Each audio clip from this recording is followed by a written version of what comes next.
ಕೇರಳ ಆಯಿತು, ಇನ್ನು ಕರ್ನಾಟಕದ ಪರಿಸ್ಥಿತಿ ಏನು, ಕರ್ನಾಟಕದಲ್ಲಿ ಮಳೆಯ ಪ್ರಮಾಣ ಏನು, ಇದಕ್ಕೆ ಸಂಬಂಧಪಟ್ಟಂತೆ ಈಗ ಕೊಡಗು ಜಿಲ್ಲೆಗೆ ಹೋಗೋದಾದರೆ ಕೊಡಗು ಜಿಲ್ಲೆಯಲ್ಲಿ ಮುಂದುವರೆದಿದೆ ಮಳೆಯ ಆರ್ಭಟ. ನಾನಾ ರೀತಿಯ ಅವಾಂತರಗಳಾಗ್ತಾ ಇದೆ.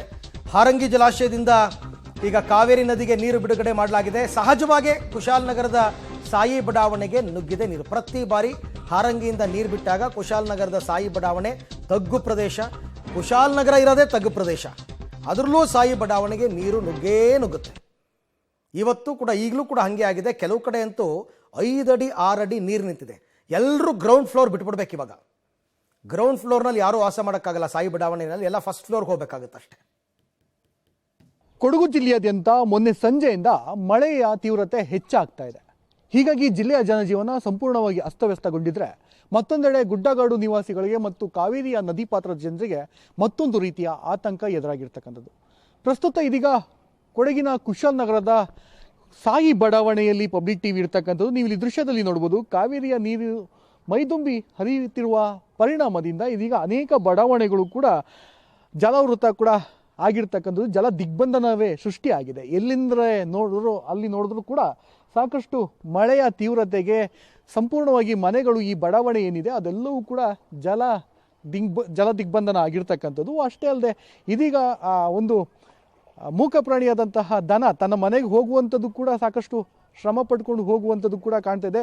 ಅದನ್ನು ಒಂದಷ್ಟು ರಕ್ಷಣೆ ಮಾಡುವಂಥಕ್ಕೆ ಮುಂದಾಗ್ತೀವಿ. ಬಟ್ ಮುಂದೆ ಹೋಗೋಕ್ಕೂ ಕೂಡ ಆಗದೇ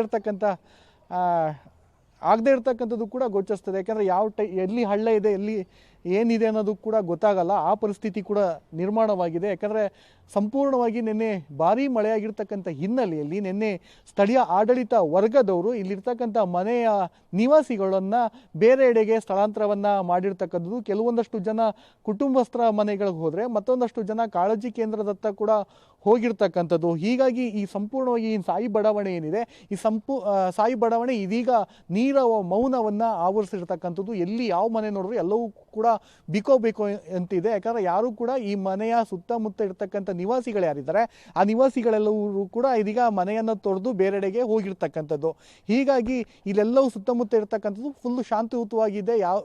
ಯಾರು ಕೂಡ ಈ ಜಾಗಕ್ಕೆ ಬರೋಕ್ಕೂ ಕೂಡ ಮುಂದಾಗ್ತಿಲ್ಲ. ಯಾಕಂದರೆ ಆ ಪ್ರಮಾಣದಲ್ಲಿ ಕಾವೇರಿ ನೀರಿನ ಪ್ರಮಾಣ ಕೂಡ ಹೆಚ್ಚಾಗಿ ಇದೆ. ಇನ್ನು ಅನತಿ ದೂರದಲ್ಲಿ ಕಾವೇರಿ ನದಿ ಕೂಡ ಇರೋದ್ರಿಂದ ಆ ಕಾವೇರಿಯ ನದಿಯ ನೀರು ರಿವರ್ಸ್ ಬರೋದ್ರಿಂದ ಸಾಕಷ್ಟು ಇದೇ ರೀತಿಯಾದಂಥ ಈ ಸಾಯಿ ಬಡಾವಣೆ, ಕುವೆಂಪು ಬಡಾವಣೆ ಸೇರಿದಂತೆ ಹಲವಾರು ಬಡಾವಣೆಗಳು ಕೂಡ ಜಲಾವೃತ ಆಗಿರ್ತಕ್ಕಂಥದ್ದು. ಹೀಗಾಗಿ ಜಿಲ್ಲೆಯ ಜನರು ಒಂದು ರೀತಿ ಆತಂಕವನ್ನು ವ್ಯಕ್ತಪಡಿಸ್ತಾ ಇದ್ದಾರೆ. ಯಾಕಂದರೆ 2018-19ನೇ ಸಾಲಿನಲ್ಲೂ ಕೂಡ ಈ ಸಾಯಿ ಲೇಔಟ್ ಇರ್ಬೋದು, ಇನ್ನಿತರ ಅನೇಕ ಬಡಾವಣೆಗಳಿವೆ, ಅವೆಲ್ಲವೂ ಕೂಡ ಸಂಪೂರ್ಣವಾಗಿ ಕಾವೇರಿಯ ಪ್ರವಾಹಕ್ಕೆ ನಲುಗಿ ಹೋಗಿತ್ತು. ಸಂಪೂರ್ಣವಾಗಿ ಅಟ್ಲೀಸ್ಟ್ ಈಗಲೂ ಇಷ್ಟಾದರೂ ಮನೆಗಳು ಕಾಣಿಸ್ತಾ ಇದೆ. ಆದರೆ ಆ ಸಂದರ್ಭಕ್ಕೆ ಮನೆ ಸಂಪೂರ್ಣವಾಗಿ ಮುಳುಗಡೆ ಕೂಡ ಆಗಿತ್ತು.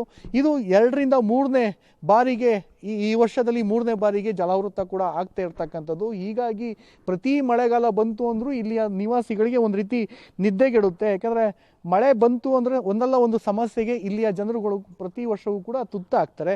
ಎಲ್ಲಿ ನೀರು ಬಂತು ಅಂದರೆ ಎಲ್ಲಿ ಹೋಗಬೇಕು ಅನ್ನೋದು ಗೊತ್ತಿಲ್ಲ. ಸಾವಿರಾರು ಲಕ್ಷಾಂತರ ರೂಪಾಯಿ ಖರ್ಚು ಮಾಡಿ ಮನೆಯನ್ನು ಕಟ್ಟಿರ್ತಾರೆ. ಒಂದು ಲೋನ್ ಮುಖಾಂತರ ಕೂಡ ಮನೆಯನ್ನು ಕಟ್ಟಿದ್ದಾರೆ. ಆದರೆ ನೆಮ್ಮದಿಯಿಂದ ಇರಲಿಕ್ಕೆ ಪ್ರತಿ ಮಳೆಗಾಲದಲ್ಲೂ ಇಲ್ಲಿಯ ಜನಗಳಿಗೆ ಆಗಲ್ಲ. ಹೀಗಾಗಿ ಒಂದು ರೀತಿಯ ಜನರು ಆತಂಕಕ್ಕೆ ಕೂಡ ಒಳಗಾಗುವಂಥದ್ದು. ಮತ್ತೊಂದೆಡೆ ಪ್ರತಿ ಮಳೆಗಾಲ ಬರುವಂಥ ಸಂದರ್ಭದಲ್ಲೂ ಕೂಡ ಇಲ್ಲಿಯ ನಿವಾಸಿಗಳು ಒಂದು ರೀತಿಯ ಆತಂಕದಲ್ಲೇ ಇರ್ತಾರೆ ಮತ್ತು ನೆಮ್ಮದಿಯನ್ನು ಕೂಡ ಈ ಕಾವೇರಿಯ ಪ್ರವಾಹಕ್ಕೆ ಒಂದು ನಲುಗಿ ಕೂಡ ಹೋಗ್ತಾರೆ. ಹೀಗಾಗಿ ಒಂದಲ್ಲ ಒಂದು ರೀತಿಯ ಆತಂಕ ಮತ್ತು ಜಿಲ್ಲೆಯಾದ್ಯಂತ ಮಳೆಯ ಆರ್ಭಟ ಕೂಡ ತೀವ್ರತೆ ಹೆಚ್ಚಾಗ್ತಾ ಇದೆ.